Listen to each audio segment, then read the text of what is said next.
In an alternate universe, Spider-Man had a daughter. She became known as Spider-Girl, but what are her origins? Today we're going to be covering Volume 1 of the Spider-Girl series out of the 1990s.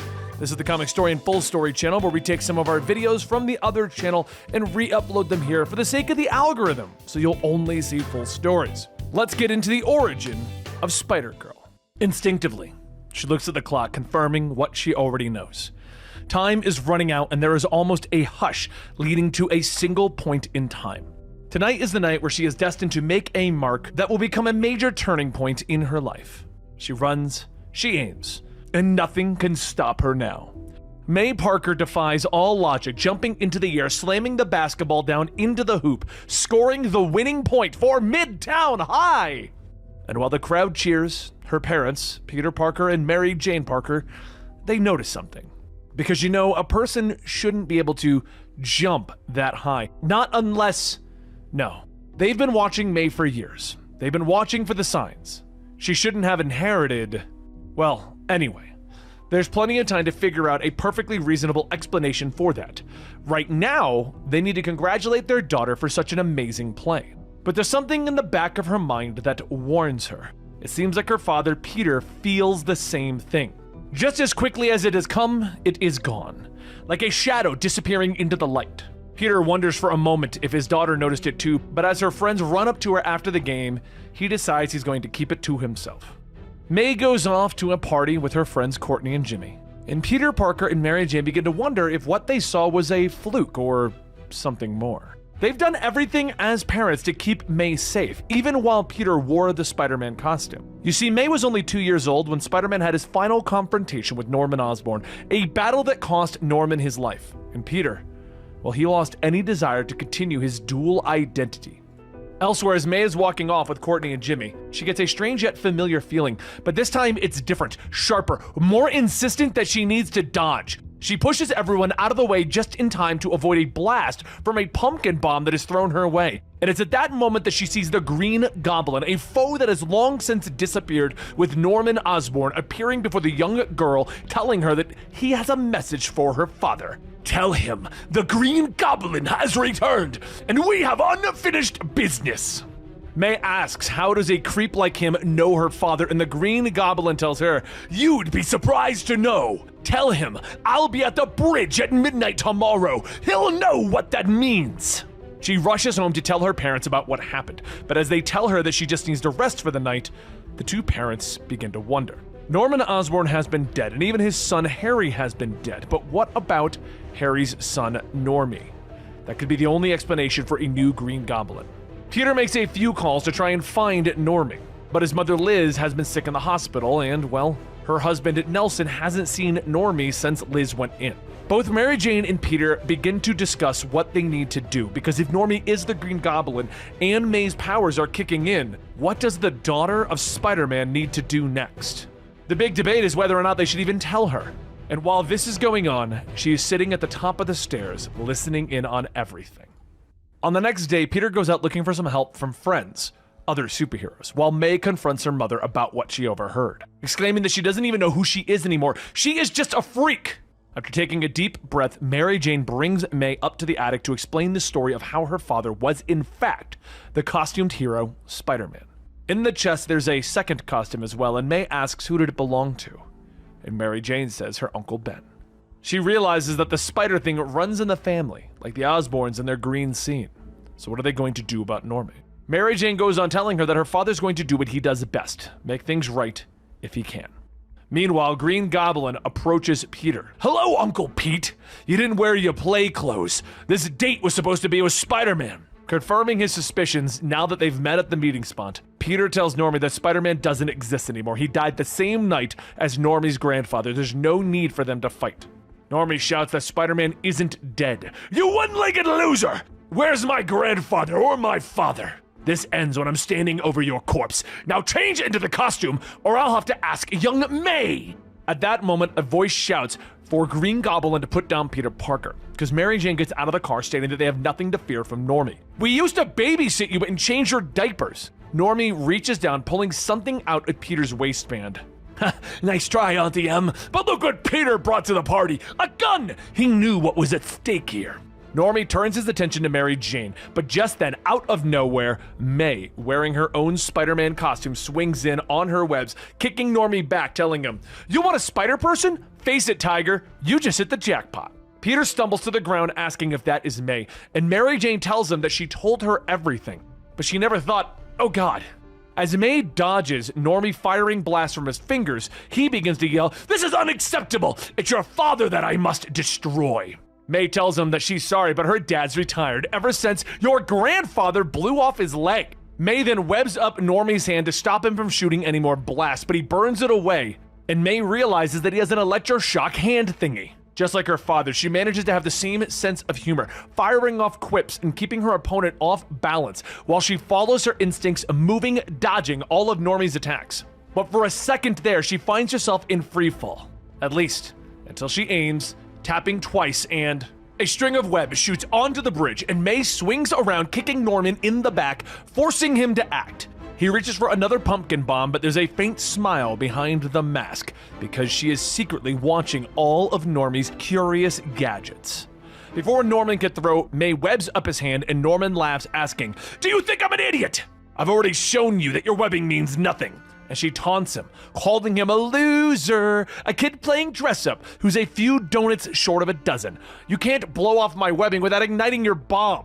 As Normie activates his glove, he realizes what she meant, and the pumpkin bomb goes off in his hand. The Parkers watch as Normie falls out of the sky, barely conscious, unable to save him from the oncoming tractor trailer. It'd be easy to let him die, to end the circle of hate. But May thinks to herself, "You have a great power and an even greater sense of responsibility, and no one will die today. When you're in the zone, you're feeling loose and you're slamming the heat." So later, as the police arrive, Normie is taken away, and May watches, stating that even though he tried to kill them, she feels kind of sorry for him. Kind of stupid, huh? Peter tells her hardly. The Osborn saga has always been a tragedy, and they don't have to worry about that anymore. As Normie is put into the van, he yells out, Spider-Girl! Spider-Girl! Doesn't she make your little head swirl? My little brown-eyed Spider-Girl! She does one heck of a spider twirl! Hey there! There goes Spider-Girl!"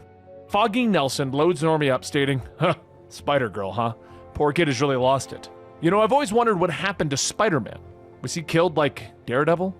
Or did he manage to live happily ever after? Peter asks how Liz is doing, and Foggy walks off telling him, not well. But like they say, where there is life, there's always hope. And God knows, hope is all we have sometimes. Hope and family. Later that night, the Parkers all gather around a rather impromptu ceremony, a farewell of sorts, as they toss all things Spider-Man into the fire. Not a word is spoken, but you can feel the weight of unasked questions. May desperately wants to reassure her parents that they have nothing to fear, that everything will return to normal. But she can't, because she can't predict the future. And all she knows for sure is that her name is Mayday Parker, and that this is the first day of the rest of her life. Instinctively, her arm lashes out to stop the alarm clock a second before it goes off, and she remembers something. She's May Parker, a straight-A student and starter for Midtown High's girls basketball team. Most of her friends and teachers consider her average. She's an all-American teacher. But oh, wait until they see her now. While preparing for school, she thinks back to her revelation that she is in fact the daughter of the costumed hero Spider-Man, and even has some of his powers.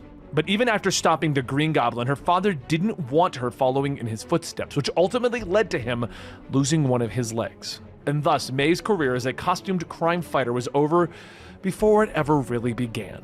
Or was it? During lunch, May decides to stop by the police station to try and get a better understanding of just who Spider-Man was by talking to Uncle Phil Urich. Phil isn't uncle by blood, but he's been her father's assistant at the police lab for as long as she can remember. She tells him that she is writing a story on Spider-Man for a history project. But Phil says that she should really talk to her father about it. He worked at the Daily Bugle, took a lot of pictures of that spider guy. There she must know, everyone pretty much agrees on how Spider-Man got his start after some sort of freak accident. You see, originally, Spider-Man was wearing the costume for himself, picking up side jobs until he deliberately ignored a cry for help and allowed a fleeing burglar to escape. A few days later, his inaction came back when the same burglar murdered someone close to him. He always used to have a saying, it was like great power, yada yada, responsibility. But it's been so long that Phil's forgotten. May decides to feel for her father, trying to understand what he must have felt. But just then, Peter and Captain Reyes walk in with Peter asking what she's doing there. She told him she wanted lunch, but Peter tells him that he's a bit busy. As everyone begins to leave the station, a familiar tingle comes over May. And after a quick glance at her father, she sees that he also is getting that tingle. They look across the street to see someone clearly out of place, and Peter says that this is where they part ways. She needs to get back to school before she's late. So she decides to take off until she remembers the story about Spider-Man ignoring the robber and how she isn't going to let something like that happen to her father. So May interrupts the stalker, giving him a good shakedown, and then watches him run off to see where he's going. Once she sees the location, she runs back to the house to take the pair of web shooters that her father missed when they destroyed the costume, and all of the equipment from the Night of Green Goblin. Peter didn't want her following in his footsteps, but this is a one-time occurrence. A situation has been forced on her by circumstance. So she quickly makes her way to the clothing store where she saw the suspicious man walking and overhears a conversation. The man from before tells his boss that he is sorry that they couldn't take out the target, but he was jumped. May then sees a group of men all pointing their guns at the stalker, and his boss stating that surely he could have come up with a better story than that. But while he's trying to talk his way out of this, a thug spots May calling out to everyone that they've got a crazy ninja lady spying on them. She jumps down, dodging gunfire as she gets out of harm's way, but then finds herself face to face with this Mr. Nobody stalker himself. She asks where did he pop out of, and Mr. Nobody tells her to stop insulting his intelligence. She wouldn't be here if she didn't know that he could teleport. Most of the goons begin to surround her, so May gets to work webbing everyone up until the web shooters jam up. She doesn't know if the cartridges ran out or if they were just really old at this point, but she realizes she has to think of something. Just then, Mr. Nobody teleports again, stating that it looks like he was wrong. She's obviously a highly skilled assassin. Her spider sense blares as she begins to dodge all of the incoming gunfire when she realizes that she could just use that to put a stop to Mr. Nobody. She closes her eyes for a moment and focuses. And the next time that Mr. Nobody teleports in, May throws herself, tackling him. But just when she thought the day had been saved by Spider-Girl, Captain Reyes and the police arrive, yelling for everyone to freeze. Mr. Nobody teleports away, while May makes a break for the window. She leaves the police with just the henchmen. A little while later, the forensics team, including May's father Peter and Phil, show up to process the scene, with Phil mentioning that this place was hit by some lady ninja. Now that's when Peter realizes, Lady Ninja? Yeah, that sounds suspicious. He takes off going back home, and while he's gone, Phil finds some webbing. As Peter gets back to the room to talk to May, he sees her sleeping in her bed, so he decides that the conversation about whether or not she's a superhero can wait. Once Peter leaves, May crawls out of the bed, thinking to herself how it's funny how all of this worked out. Her father became a hero because someone died. Thanks to her actions, her father will live. There's a lot to be said about being proactive. As the following days came, May worked quietly in her room knowing what she must do. She must work on a proper costume. She isn't sure what the future holds, but all she knows for sure is that her name is May Parker, and at least for the foreseeable future, she's also the stunning Spider-Girl. It was another nice day of web slinging for May when she found a group of masked men who were up to no good and decided to step in. She was getting used to the quick-witted banter while absolutely styling on the goons when she noticed a weird tingling sensation that she was being watched from the rooftops. She looked up to see a man in the shadows, asking if that again was Mr. Nobody, the teleporting fiend she just fought. But then the spider sense rivets her attention back to the fight at hand and forces her to leap backwards, barely enough to avoid a rather explosive entrance of Crazy 8, the costumed villain donning threads of black and white, equipped with dozens of 8-balls filled with all sorts of deadly surprises.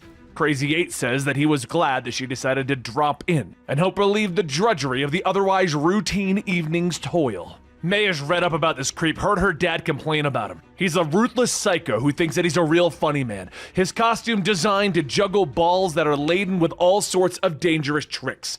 Crazy 8 laughs as he throws ball after ball, overwhelming May to the point of having to retreat. He then shouts, "What a disappointment! If I were the original Spider-Man, I'd sue that girl for disgracing the costume." A few blocks away, May stops to catch her breath, contemplating the heavy weight of what it means to even be a superhero because she literally could have just been killed. Instantly, she thinks back to her parents, trying to imagine their torment. They arrive at the city morgue to identify her dead body. But then a voice cuts through the silence, asking, "What's the matter, little girl? Having second thoughts?" May already knows it's the man she sensed from before, but who is he? Slowly, almost tantalizingly slow, he oozes out of the shadows, and the masked man tells her to go home. She doesn't belong here. He's the Dark Devil, and he is sending her back to her dolls and frilly playthings. As a fiery baton is thrown, May jumps out of the way, stating that she's heard of him. He's a vigilante like her, so what's the big deal? They're supposed to be on the same team. She launches into an attack, but Dark Devil fades into the shadows, vanishing right before her very eyes. She thinks back to herself that maybe the rumors are true about this creep, that he is some sort of ghostly manifestation of the first man without fear. Dark Devil then reemerges, stating that Crazy 8 spooked her earlier. He shattered her confidence, made her doubt in her abilities. Being a superhero is no game, little girl. The slightest hesitation could cost innocent lives. She stumbles back, asking what gives him the right to judge. And Dark Devil tells her that he is the one who has often tasted death. Trust him. She wouldn't like it. However, if she truly believes that she is worthy of the costume that she wears, meet him at Pier 87 tomorrow at midnight and be prepared to face the ultimate test. Crazy 8 threatened her life. Dark Devil questioned her validity. Confused and disturbed, May has no choice but to return home to Forest Hills. She begins to ask herself if she even has what it takes to wear her father's webs, because this is no game. Lives depend on her actions. Can she actually say that she possesses the necessary dedication, courage, and sense of responsibility? But meanwhile, while his daughter is plagued with questions, Peter is pondering his own situation. He's terrified for his little girl, his baby, sneaking out at night like he used to.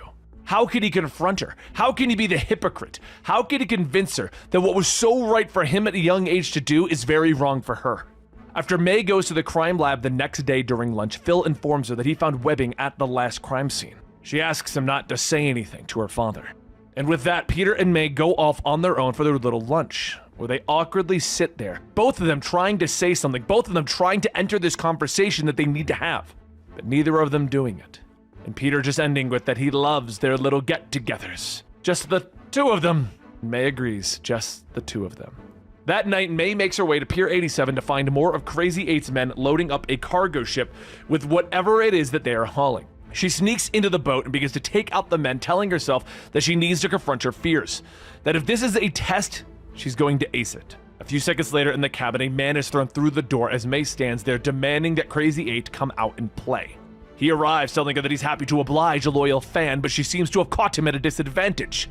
The boys will keep you company while I gather a few personal items. All of the goons quickly rush in, piling on May, but she throws them out onto the deck as Crazy 8 begins to throw more of his 8-balls at them. She dodges the stringed bola, but May's spider sense goes off when the next set of balls grows spikes. Trying to keep herself calm, May jumps back, grabbing a hold of a pole, swinging herself, launching back towards Crazy 8. He tells her that that was very impressive, but she will soon see that he too is a trained acrobat. Another set of 8-balls are thrown, except these ones are explosives. Knowing she's going to land with them, May quickly pulls a card out of her father's old playbook, creating a web cocoon for herself, barely surviving the blast. Crazy 8 tells her that he's delighted to have her in his company, but unfortunately they must part. He throws a sonic grenade, throwing off her senses. And then as more explosives are thrown, she jumps off the boat, with Crazy 8 laughing that he doesn't believe it. She pulled another fade. You ran out on me as soon as the going got tough! You might want to reconsider your superhero career path. But at that moment, she swings around, kicking him in the back, knocking him out. For a moment, a smile grows beneath her mask, but that grin quickly fades when her spider sense alerts her of something. She turns back to see Dark Devil, asking if she is proud of herself. Enjoy the victory, for whatever it's worth. She asks why is he hassling her, and Dark Devil tells her, I am merely trying to forestall an unnecessary funeral. You were exceptionally lucky tonight, but that luck doesn't last. As Dark Devil leaves, May is left, stating that that's almost funny. Crazy 8 treats her with respect and tries to kill her, but Dark Devil mocks her and tries to save her. Her life is suddenly brimming with little ironies, like her wretched attempt to be worthy of her father's webs. With May's life getting more hectic, secretly living as the new costumed hero of New York, she tries to keep some sort of normal life as the daughter of the original Spider-Man, Peter Parker. Peter tells Mary Jane to stop fussing over his tie, and she tells him that she just wants everyone to see how handsome Peter really is. Today is a big day for Peter as he is meeting with the mayor later to receive a special commendation for his work at the police lab. Peter then tells May that the ceremony is at 6 sharp. Any chance that she can make it? And she tells him, of course, she wouldn't miss it for the world. So after school, some of May's friends are going over to the Fantastic Five's headquarters to visit the museum, giving her a chance to talk to her crush, Brad Miller. But of course it doesn't go the way she wants, as May's spider sense goes off to an oncoming threat. Right in the middle of the crowd, a portal opens up and an old man steps through, stating that he apologizes for intruding, but he suggests that they all calmly walk towards the nearest exit. While he has no desire to harm anyone, he will warn them in advance he will not suffer any interference. May tells the others to go as she makes a quick stop into the women's bathroom to suit up. The man makes his way to a power cell on display, stating that he needs this to get back home. It'll help him generate a warp spiral powerful enough to open the door. And a voice asks him, "Home? You want home? Have you ever tried closing your eyes and clicking your heels? I hear it's the most accepted method." May leaps in, kicking the man away, but then is thrown aside as he informs her that the spider person in his world is a he. May does what she can, dodging all of the man's attacks, but then her spider sense goes off again, and May finds herself facing not only some crazed man, but the Fantastic Five as they have now arrived. Franklin Richards informs them that the museum security called them, and it's their old friend Spiral. But then Thing looks at May. "Who's the babe in the spider suit?" Johnny Storm says that she looks like, "Nah, it can't be. That was too many years ago." The small robot that now contains Reed Richards' mind flies up, stating, "Whoever she is, we better contain her for now." But the Skrull, Lila Storm, tells him to leave it to her. Lila transforms into a large creature to pin May down, as May yells, "Wait, I'm on your side!" The fighting continues all over the place, with Spiral yelling out, "Blast that spider girl! If it wasn't for her, I'd already be home!" Oh well, when life gives you lemons, you always toss them in innocent bystanders. He focuses his blast on the ceiling, causing it to break apart, but then Reed is quick to jump in and save everyone. May thinks back to how Reed suffered an accident that left his body mangled, but he refused to accept his condition, designing this new robotic body for himself. And during that confusion, Spiral grabs a hold of the power cell, escaping. And with no bad guy around, May slips off before the Fantastic Five can arrest her. She runs on with her friends, expecting to go to her dad's big day, but then she overhears Reed Richards explaining that they've tracked down Spiral to a nearby warehouse. She's debating what to do. Should she go to her dad's big celebration or goes try and see what happens with the villain? And she decides that she should have time to go watch what happens with the villain. She watches as the fight begins, still telling herself that she can't get involved, but after seeing Spiral quickly subdue the entire Fantastic Five, she leaps in. But as she begins to battle against Spiral, he declares that she has caused him a considerable amount of inconvenience, and he wants to return the favor. He generates a portal, and she feels herself being pulled inside, and unable to get a final shot in at Spiral to stop him, she aims for the next best thing, grabbing the power cell and pulling on it. She pulls the power cell into the portal with herself, but Franklin quickly follows and drives the car in after her. Trapped in an alternate dimension with monsters everywhere, May tells herself that this isn't so bad. At least she's got someone as cute as Franklin. While fighting back the beast, Franklin tells her that he assumes that she is Spider something, and she informs him that she is Spider Girl. So he tells her that it's smart thinking grabbing the power cell. If it's as important as Spiral says it is, then he'll have to come after them. Franklin then asks if she has any real relation to the original Spider-Man, and she stutters, asking why does he ask that? He then tells her that because him and Uncle Johnny used to hang out together. And she shouts, "I am pleading the fifth!" But before long, the portal opens up as May and Franklin fall back into the museum. Franklin asks why they're there, and the Thing informs him that it took them a while to convince Spiral to bring them back, but eventually he came around to the Fantastic Five's thinking. So May hands Johnny the power cell, stating that she really hates to fight and run, but Johnny tries to stop her because they want to know who this spider person is. But it's Franklin who steps up, stating that she deserves her privacy. And as far as he's concerned, she's good people. She rushes over, realizing what time it is, but as she gets to the ceremony, she only sees her mother, Mary Jane, sitting there. Mary Jane tells her that it was a nice ceremony and too bad that she missed it. May looks around asking where her father is, but Mary Jane gets her purse, stating that she sent him ahead to the restaurant to celebrate with Phil and some of their cop buddies. He wanted to wait for her, but she told Peter not to bother. Pretty obvious that May currently has much greater responsibilities in her life. With word getting around the city that there's a new spider person among them after the fight with the Fantastic Five in the museum, it wasn't long before May's parents found out that she has been sneaking out to play hero. While watching the news report of Spider-Girl before school, Peter begins to shout, asking if she thinks that being a superhero is a game because it cost him his leg and almost his life. She tries to find words to respond, but Mary Jane steps in, telling them, please, there's no need to shout.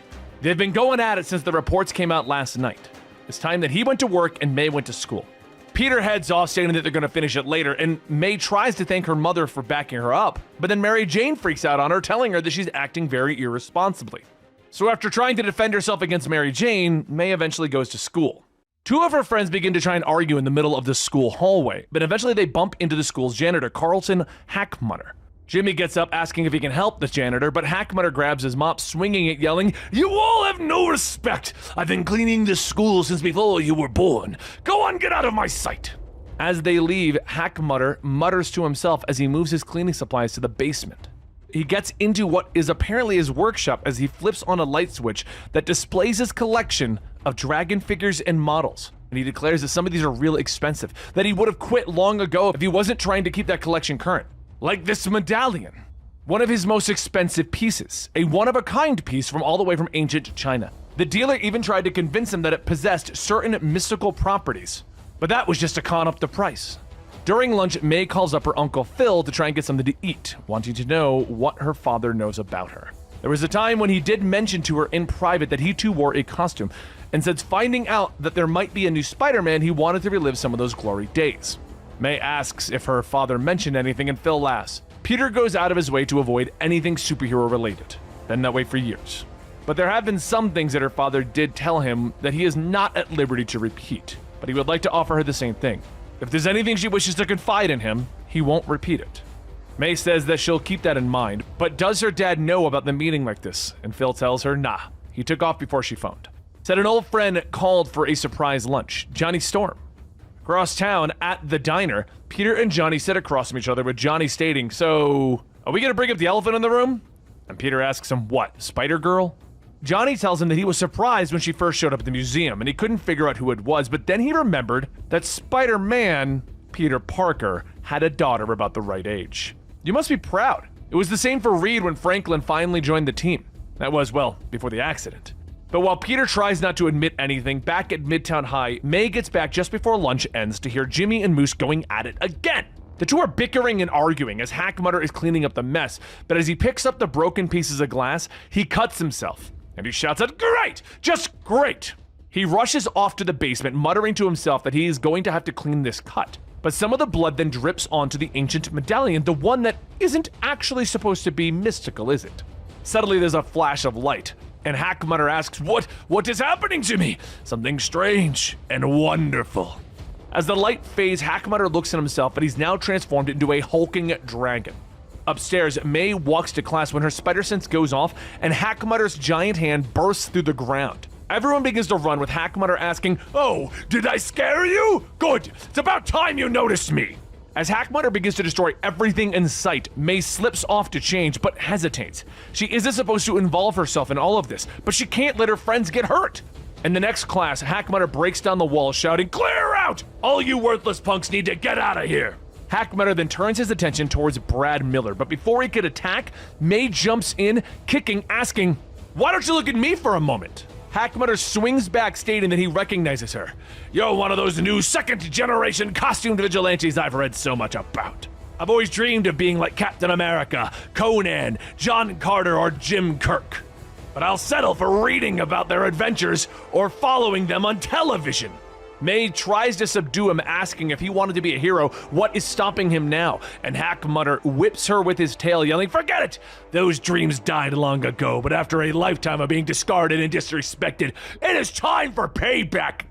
Hackmutter then begins to make his way out, throwing a piece of debris at Jimmy, which out of nowhere, Moose then jumps in to push him out of the way and save him. May asks herself if Moose just saved Jimmy. Hackmutter must have hit him harder than she thought. Time to repay the favor by shutting down his destructive eye beams. She webs up his eyes and he blasts through them, asking if she thought those cheesy webs would stop him. May begins to throw chairs and anything that she can get her hands on to try and move him away from the people, and then says that this should be the part where he talks about his backstory so that she can learn some clues on how to defeat him. Hackmutter laughs, asking, "Do you think I'm that stupid?" But as he follows, May makes a stop into one of the holes that Hackmutter created, which leads to the basement. She sees all the dragon figurines, stating, "Man, this is a nice collection. I really hate to trash it." He begins to swing through, stomping, asking what does she want, and May continues to juggle some of the figures, stating that she was wondering what would happen if she started tossing all these into the air. He lunges at her, but May dodges, and then Hackmutter punches into the school's electrical panel, electrocuting himself. After having Hackmutter taken away, May then changes back into her normal clothes and quickly slips out before anyone could ask questions. But as she gets to the door, Mary Jane asks how does she feel? Is she alright? May says, yeah, why wouldn't she be? And Peter yells that they heard what happened at the school. It was all over the news. Spider-Girl was fighting some dragon monster. He tells him to relax. She doesn't mean to be disrespectful, but there was a lot more at stake here than his feelings. She didn't know if Hackmutter really intended to hurt anyone or just wanted to give them a bad fright. Either way, she wasn't going to gamble with the lives of her friends. Spider-Girl has a responsibility to act, and so she did. She doesn't want anyone to ever suffer because Spider-Girl failed to help when she should have. Peter rubs his neck, realizing what his daughter just told him. And he looks away. And May asks, well, what do we do from here? And there you have it, another video here at Comicstorian, a full story. Now, if you want to keep up to date with current comic books and see our videos as they're launched, please consider going to the main channel, Comicstorian. And you can also find us on Patreon at Comicstorian, and on Discord at Comicstorian, and on Twitter at Comicstorian, and on TikTok at Comicstorian. Thank you for your support, and we'll see you next time.